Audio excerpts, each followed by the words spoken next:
The Bible is our book.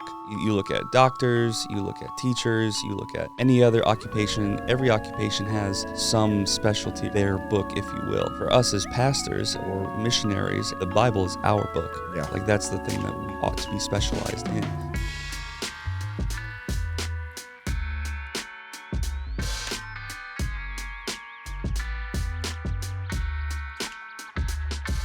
Something really impactful that Dr. Pruitt shared with me whenever we were dreaming about the Called Collective in the very beginning, as we were working through year zero, was just this idea that sounds simple, but it's extremely profound, that the Bible is our book, right? Like you look at doctors, you look at teachers, you look at any other occupation. Every occupation has some specialty or some kind of, whether it be a textbook or files or any kind of documentation that they hold to that is their book, if you will, Right.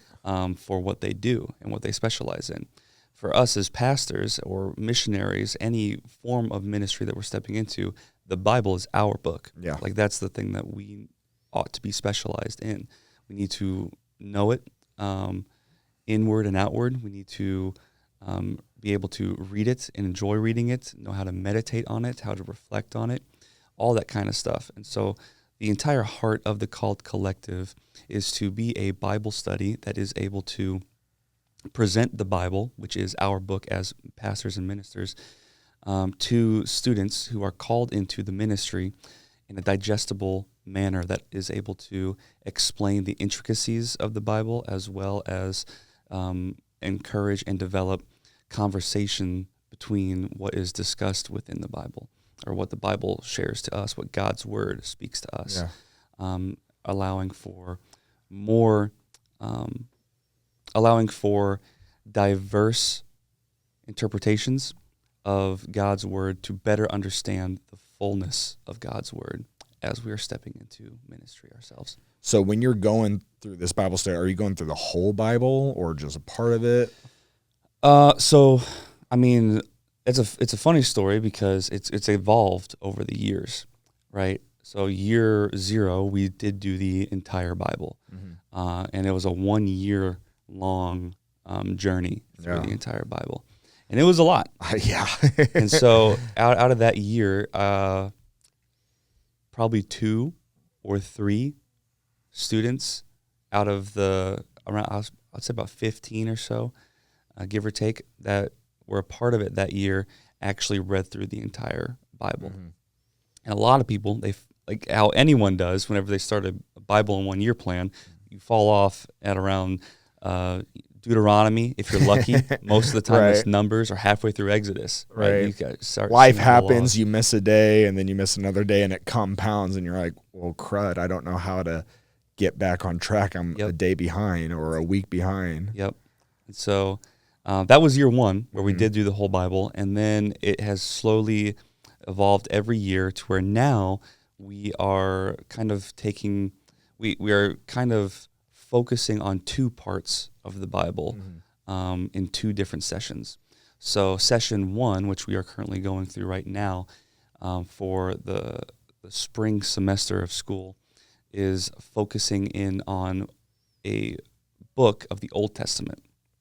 So right now we're in the book of Genesis, but we're not going through the entire book, just going through the first half, the first 16 chapters. Cool. So that way we can begin to notice the design patterns that are in Genesis that are set up to be seen throughout the entirety of the Bible, such as themes that you'll pick up on in the first 3 chapters in the story of the Garden of Eden, and how the biblical authors will utilize many themes presented in that story throughout other stories again and again and again. And so like that's what we're doing for session 1. Session 2, later when we begin during the fall semester, or really the first semester of the next school year, we are going to choose a book in the New Testament that we're going to focus in on, being the book of John, the Gospel of John. And so that's mainly, I choose that one because it's my favorite book of the Bible, and there's a lot of theology as well as some digestible stories that John presents differently than the rest of the Gospels. That's cool. So are you creating content, devotional content that you're walking these students through, or do you just go, all right, we're going to read these chapters this week, come back, and we're just going to openly talk about it, or is it a mix of both? What does a called collective session look like? So a called collective session, we meet every Saturday during the length of these of each individual session at 10 a.m. Through Microsoft Teams. And so we utilize Teams to bring everyone in, kind of like how students would join in for a Zoom call during COVID season for their school years, right? And it is more of a time of discussion and conversation about God's Word than anything else. There's a little bit of teaching, and a majority is tailored towards conversation. And of course, it always is dependent on how many questions or how much conversation students want to engage in on any given on any given Sunday morning. On any given Saturday morning. So it's always dependent on how students want to converse. But we also have this book that we're walking through right now alongside our Bible reading plan, written by John Goldengay about Genesis 1 through 16, which is just titled Genesis for Everyone. And so he has a lot of in-depth,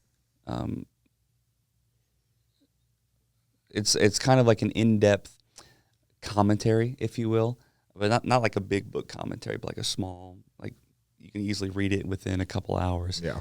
Just some thoughts about different sections of each chapter in the book of Genesis.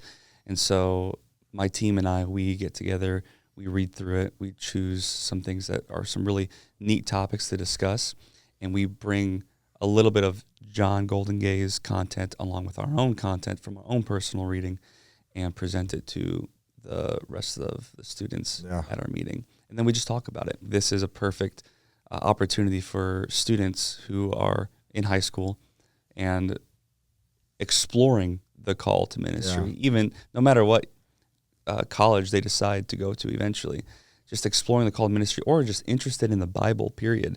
This is a catalyst to propel them forward into a deeper pursuit of the knowledge contained within God's Word. Yeah.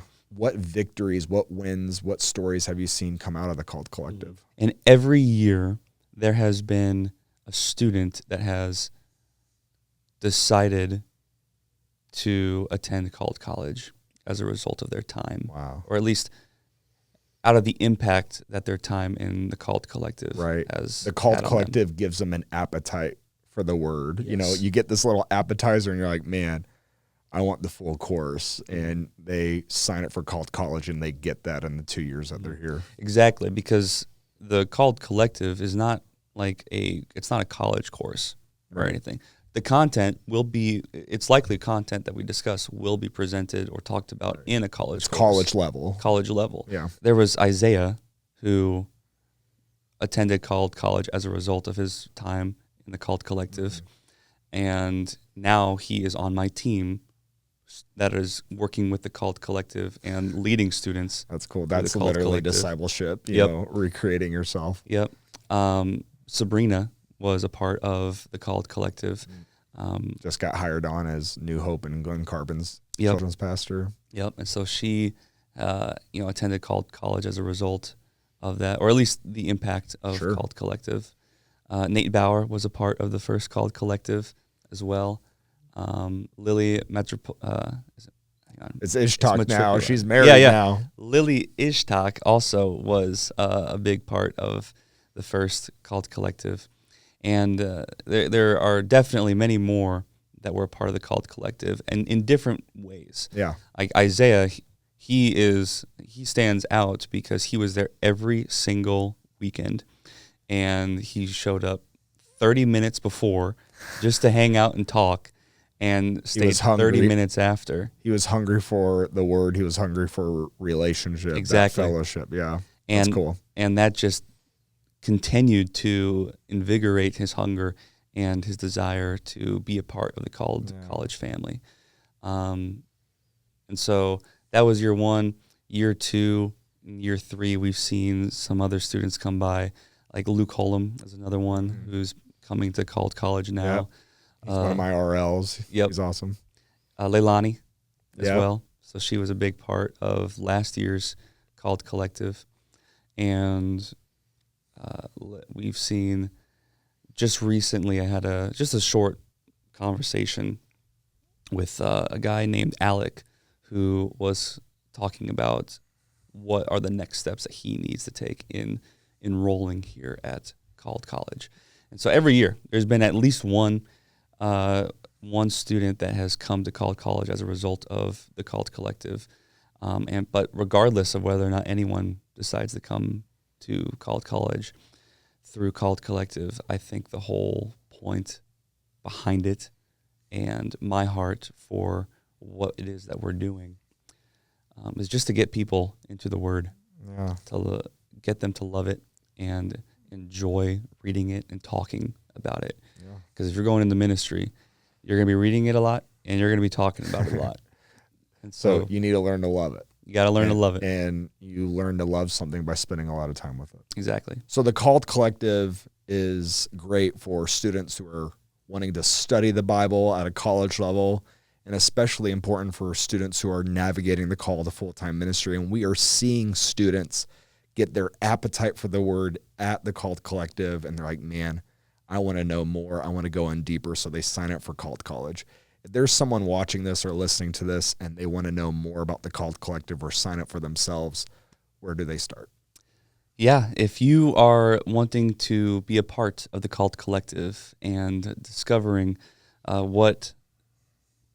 discovering all of the wisdom that is in our book, God's Word, you can go to calledcollege.org, and at the top of their website, there's a drop-down menu that has an option to choose, and click on Called Collective, and that just takes you to the page that has all the information, tells you a little bit about myself. There's a short little short little biography about myself, and it gives you all the details and some FAQs about the Called Collective as well, such as when we're meeting, how we're meeting, and what we're reading. And so, that's just where you can find all the information you need for the Called Collective, as well as how to sign up for it. There's also a sign-up process at the bottom of the page so that you can enter in all of the information that we need to get in contact with you to get you included in the next Called Collective meeting.